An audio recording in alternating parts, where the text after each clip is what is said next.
அப்பனே முருகா, இந்த சூனாப்பானாவின் வீரம் உலகமெல்லாம் பரவ அருள் புரிவாய் அப்பனே, அருள் புரிவாய் அப்பனே. பெரிய கட்டப்பொம்மை சிவாஜி ராத்திரி குடிச்ச போதில்லாம மாரியத்தல் வந்து முருகனை கும்பிட்டு இருக்காரு. போனாய் அந்த நல்லா மாட்டிட்டுனா இன்னைக்கு ஒரு சிறப்பான சம்பவம் இருக்கு. சிவக்கடடி கன்ஃபார்ம் இன்னைக்கு ஒரு லைவ் ரெக்கார்டு போட வேண்டியதான். போடுற ரெக்கார்டை எங்க அம்மா என்ன சொல்லுவது பார்க்கலாம்.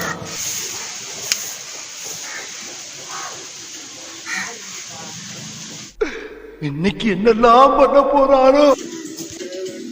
ஐயோ, இன்னைக்கு லைவ்ல ஒரு சம்பவம் இருக்குது. நைட்டு வேற மேட்ச் தோத்தது, கட்டுப்புல பீர் வாங்கி குடிச்சிட்டு இங்கே போட்டு போயிட்டா. எங்கள் அம்மா வேறு பார்த்துருச்சு, என்ன சொல்ல போதோ. லைவான ஒரு சம்பவம் இருக்கோ, இன்னைக்கு லைவாகவே எடுப்போம். என்னதான் சொல்லுதுன்னு பார்ப்போம். ஒரு வேளை எனக்கு தெரிஞ்சிரும்னு நினைக்கிறேன். பார்ப்போம், என்னன்னு தெரில, என்ன சொல்ல போதோ.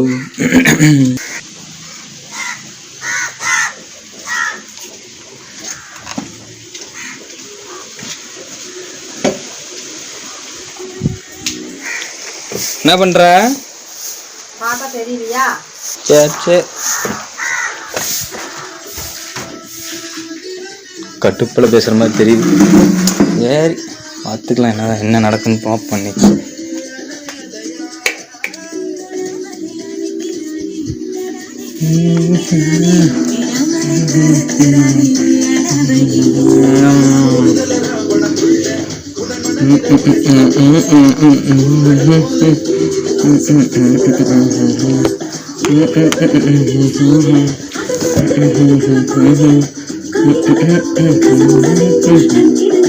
ஐடியா ஆக்கியாச்சு. வெளியே ஒரு பீர் பாட்டில் இருக்குது, யாரு குடிச்சா? நைனாவா இருக்கும். நைனா 1 மணிக்கு தானே வந்தாரு. ஏஸ் குடிச்சியா? நானா? நான் எங்க குடிக்கிறேன். அப்புறம் அது யாரு குடிச்சா? நீ பீர் குடிப்பியா? ஆமா. எப்ப இருந்து? அது உடம்பு ஏறணும்னு சொல்லிட்டு குடிச்சுக்கிட்டே இருக்கேன். 2-3 வருஷம் ஆச்சு. 3 வருஷமா குடிக்கிறியா? ஆமா. எது குடிச்சா? அது குடிச்சா உடம்பு ஏறணும்னு சொன்னாங்க பசங்க, அதுதான் சரி நான் குடிச்சேன். சரி சரி, பியர் தவிர எதுவும் குடிக்க கூடாது. ஆனா வீட்டுல குடிக்க கூடாது. தெய்வமே தெய்வமே நன்றி சொல்வேன் தெய்வமே. சரி சரி, நான் எதுவும் வீர் மட்டும்தான் குடிச்சிருக்கேன் இப்ப வரைக்கும், வேற எதுவும் குடிக்கல. வேற எதுவும் குடிக்க கூடாது. சரி, பர்மிஷன் கிராண்டட்.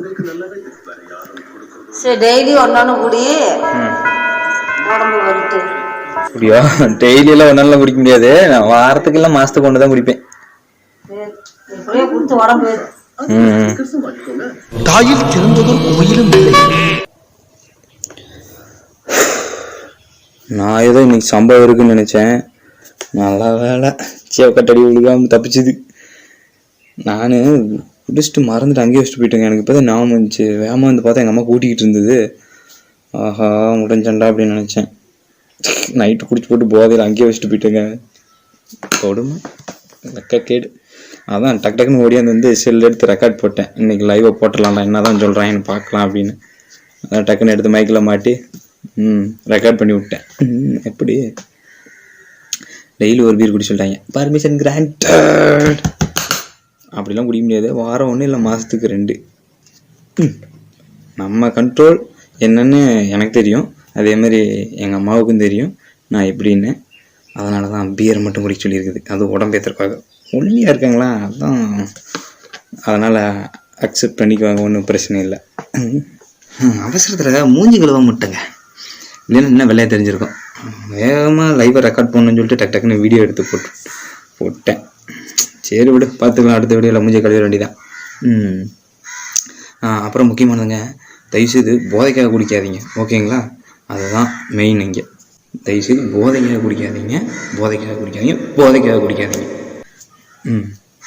உங்கள் கண்ட்ரோல் என்னன்னு உங்களுக்கு தெரியும், உங்கள் கண்ட்ரோலுக்கு அளவாக இருங்க, அப்போ தான் நல்லது எல்லாத்துக்கும். ஓகே, நீ அடுத்தடுத்து வீடியோஸில் வரும். லைவாகவே எடுக்கிறேன், லைவாக எடுத்து போட்டு விட்றேன். இதை ஹோம் வில்லாக். ஆசைப்பட்ட எல்லாத்தையும் காசிருந்தா வாங்கலாம்.